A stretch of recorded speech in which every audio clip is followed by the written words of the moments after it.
안녕하세요, 여러분. 오늘 비가 꽤 왔는데 어떤 하루 보내셨는지 모르겠어요. 오늘은 인간선언 읽는 마지막 날이고요. 내일부터는 아가사 크리스티의 소설 준비해 오도록 할게요. 드디어 제가 어떤 책을 읽을지 정했거든요. 그러면 마지막 인간선언의 날 시작해 보도록 하겠습니다. 그때 놀랍게도 아이가 입을 열었다. 그날 밤 나는 방에서 책을 읽고 있었어. 사실 나는 깨어 있었거든. 왜인지 그날 잠이 오지 않았어. 그래서 몰래 불을 켜고 책장에서 책을 꺼내 들었지. 그리고 책상에 앉았어. 2페이지쯤 읽었을 때 그 소리가 들렸어. 스르륵 스르륵 무언가 바닥을 기어가는 소리. 그런 소리는 처음 들어봤어. 물론 배운 적은 있지. 어떤 것들이 기어갈 때 그런 소리를 낸다고 말이야. 스륵 스륵 스륵 스르륵. 그래서 무서웠어. 그래서 무시했어. 밖에서 들려오는 소리라고 생각했거든. 그런데 소리가 자꾸만 커지는 거야. 이어 내 뒤에서 들려왔지. 어두워졌어. 내 머리 위쪽이 말이야. 어떤 거대한 존재가 내 뒤에 서서 그림자를 들이운 거야. 나는 뒤를 돌아보았지. 지네가 있었어. 나는 별로 놀라지 않았어. 나는 원래 징그러운 것들, 사람들이 그렇게 부르는 것들을 무서워하지 않아.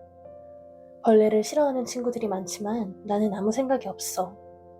내가 무서워하는 것들은 되레 이런 것들이야.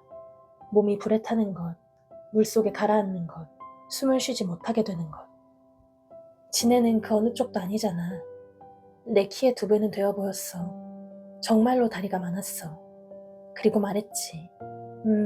내가 소리를 들었다는 게 더 정확할 것 같아. 소원을 들어줄게. 나는 싫다고 했어. 지난번에 엄마가 그랬잖아. 세상에는 공짜가 없다고. 돌아가신 할아버지 이야기를 해주며 말했지. 그랬어. 나한테만 이야기해주는 거라고 했잖아.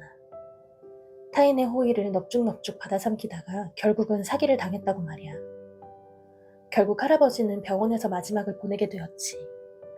할아버지가 돌아가셨을 때 할머니가 많이 울었다고 했지. 그래도 엄마는 전혀 미안하지 않다고 했어.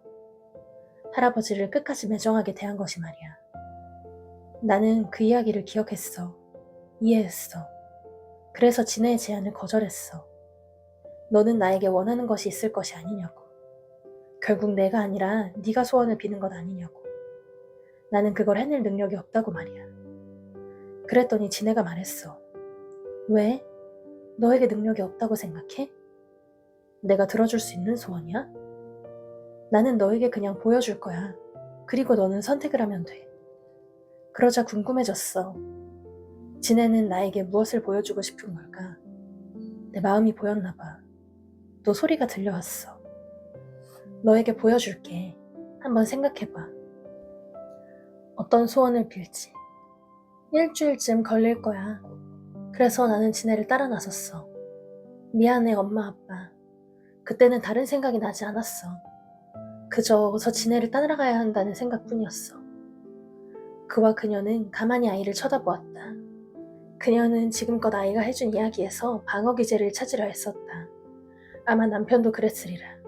분명 그래야만 하리라. 나는 지네를 따라 산을 올랐어. 흙과 나무가 가득한 산이었어. 중턱에 이르자 자갈밭이 펼쳐졌어. 이상하게도 전혀 힘들지 않았어. 그리고 아무것도 보이지 않았어. 산에 가면 개미도 있고 청설모도 뛰어다니고 바람에 나뭇잎이 나부끼잖아. 하나도 없었어. 그저 산, 높은 산, 오직 그것뿐이었어. 그러다 꼭대기에 이르렀을 때 어느 집 하나를 보았어. 지네가 보여주고 싶다는 게 바로 그 집이었어. 정확히는 그 집의 어떤 사람. 아주 으리으리한 한옥이었어. 옛날 부잣집 양반들이 살았을 법한 그런 집. 대문이 있고 마당이 있고 무슨 뜻인지 알 수 없는 한자가 쓰인 문패. 수많은 사람들이 드나들어서 닳아버린 대청마루. 마치 내가 시간을 이동한 것 같았어. 옛날 사람의, 그 시간을 살고 있는 사람의 집에 온 것 같았지. 그때 지네의 목소리가 들렸어. 방으로 들어가 봐. 지네가 말하는 방이 어디인지는 어렵지 않게 찾을 수 있었어. 그 방에서도 소리가 들렸거든. 스륵 스륵 스륵 스르륵. 지네의 소리와 비슷했는데 뭔가 달랐어. 나는 문을 열었어. 그 안에 사람이 있었어. 그는 어떤 물건을 품에 안고 있었어.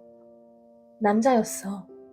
아빠보다 나이가 조금 더 들어 보이고 체구는 엄마보다 작은 어떤 남자. 그 사람은 품에 안은 물건을 검지로 툭툭 두드리고 있었어. 여기서부터는 표현하기가 어려워. 그래도 최선을 다해볼게. 그 물건은 상자 같았어. 오르골 상자. 실제로 사각형이었고 오르골 손잡이 같은 기다란 막대가 상자 한쪽에 붙어 있었어. 아빠가 집에서 쓰는 그 게임기 있잖아. 그래, 딱 그 크기만 했어. 그리고 기계였지. 상자의 뚜껑 부분은 거의 반쯤 부서져 있었고 그래서 그 안에 내용물이 다 보였어. 온갖 장치들이 아주 정교하고 정밀하게 짜맞추어져 있었어. 그리고 남자는 그 물건의 뚜껑에 있는 붉은색 원형 스위치를 계속 누르고 있었지. 꼭 아빠가 고장난 핸드폰을 만질 때와 비슷했어. 아빠는 핸드폰이 말을 안 들으면 계속 껐다가 켜보잖아. 그 사람도 그런 것 같았어. 부서진 기계를 계속 부팅하는 사람. 그런데 무작위로 누르는 게 아니었어. 뭔가 규칙이 있는 것 같았어. 연속으로 누를 때가 있고 그러다 가만히 있었고 한 번은 누른 뒤 오랫동안 가만히 있기도 했어. 나는 물었지. 지금 뭐 하세요? 그가 나를 쳐다보지도 않고 말했어. 돌보는 중이야. 그게 무슨 말이에요? 그때 그가 고개를 들었어. 나를 쳐다봤어. 깡마르고 수염이 더부룩하게 난 기름기라고는 하나도 없는 얼굴. 순간 나는 그 사람이 정말로 사람일까 싶었어. 이런 곳에 갇혀 기계만을 내려다보고 있는 사람, 그게 사람일까? 그 순간 그가 말했어. 아주 오래전에 이 기계를 얻었다고. 나는 물었어. 지네가 줬나요? 그래, 그랬단다. 뭘 원했는데요? 사랑을 원했지. 그래서 지네에게 뭘 줬어요? 아무것도.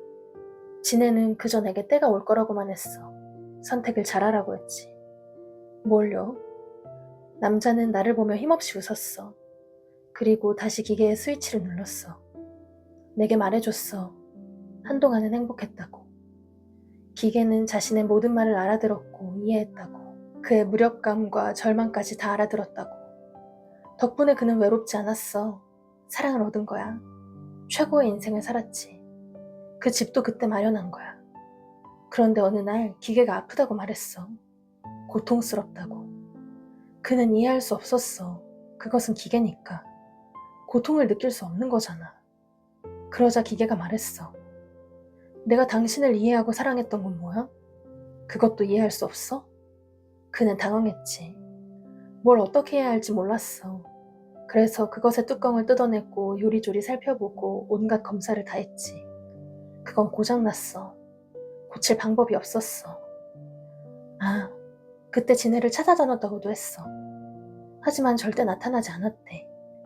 사실 내가 그 방에 들어섰을 때도 그는 지네를 다시 만나지 못했어. 지네는 그에게 선물을 안기고 사라졌을 뿐이야. 영원히. 아무튼 그것이 기계가 하는 이야기건 어느 정도는 진실이었던 것이야. 아무튼 그것이 기계가 이야기하는 건 어느 정도 진실이었던 거야. 고장났으니까. 그건 병든 것과 마찬가지였어. 어떻게 해야 할까? 그는 궁리했어. 기계를 버려야 할까? 최고의 인생을? 물론 아쉽겠지. 하지만 나름의 방법을 찾을 수 있겠지. 그는 생각했어. 이성적으로. 그는 그저 이전의 삶으로 돌아가는 것뿐이야. 새로운 친구, 연인, 가족이 생기겠지. 하지만 그는 마음이 아팠어. 그 무엇도 기계를 대체할 수 없었어. 그래, 그는 깨달았어. 선택을 한다는 게 무슨 의미인지 말이야. 그날부터 그는 기계를 아픈 사람처럼 대하게 되었어. 돌보게 되었지. 그러다 알았어. 기계가 고통스러워하는 순간, 즉 버그를 일으키는 순간 스위치를 눌러주면 된다는 것. 마치 인간에게 진통제를 놓는 것과 같았어. 순간의 고통을 덜어주는 거야. 그는 그렇게 계속 기계를 돌보았어. 그렇게 기계는 계속 존재할 수 있었어. 그는 오직 기계를 돌보는 일에만 빠져서 아무것도 의식하지 못하게 되었어. 먹지도 자지도 쉬지도 않았는데 상관없었어. 그는 계속 살 수 있었거든. 몸 안에서 어떤 에너지가 솟아올라서 그는 지치지 않았어. 기계만 돌볼 수 있었지. 아, 그건 정말이지 최고의 인생이었어. 그렇게 많은 세월이 흘렀고 내가 그의 앞에 나타난 거야.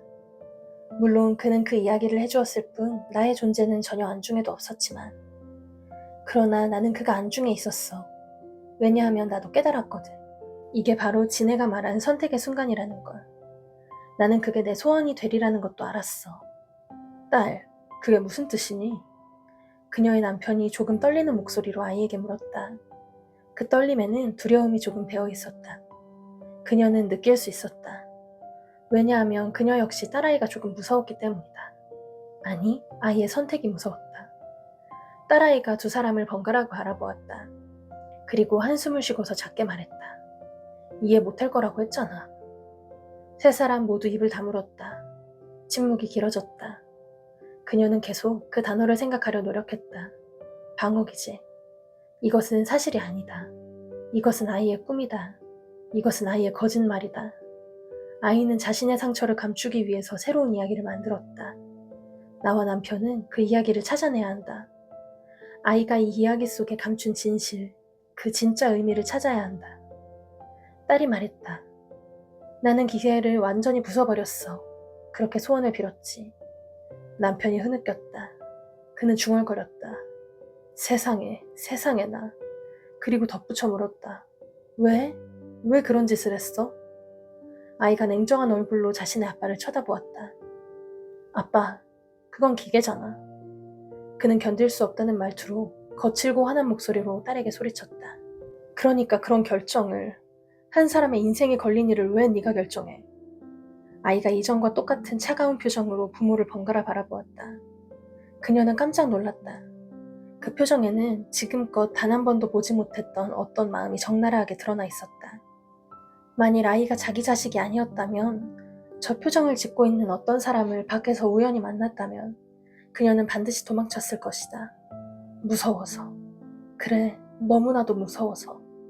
그리고 역시나 밖에서 우연히 들었다면 곧장 달아나게 했을 목소리. 그 목소리로 아이가 말했다. 그럼 누가 해? 내 소원인데. 그 순간 그녀는 아이를 와락 끌어안았다. 더는 아무 말도 하지 말라고 했다. 그건 위로였고 타이름이었지만 부모로서의 권위를 행사한 것이기도 했다. 제발 입을 다물어. 그리고 그녀는 계속 생각했다. 방어기제. 이것은 방어기제. 그때 딸아이가 속삭였다. 엄마, 나는 괜찮아. 그래. 그녀는 아이의 등을 쓰다듬었다. 무슨 일이 있었는지는 천천히 알아도 된다. 아니, 어쩌면 몰라도 된다. 그건 그렇게 중요한 것이 아닐지도 모른다.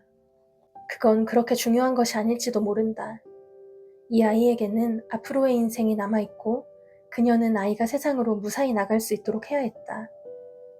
그게 그녀에게 주어진 의무였다. 그러니 자, 모두 정신을 차리자. 그리고 돌아가는 거야. 아마 남편도 곧 눈물을 거둘 것이다. 그녀는 알 수 있었다. 왜냐하면 늘 그랬으니까. 그래서 그녀는 애써 미소를 지었다. 자신의 아이를 숨이 막히도록 꽉 끌어안았을 때 아이가 다시 속삭였다. 할아버지가 죽었을 때 엄마도 괜찮았지? 그래, 괜찮다.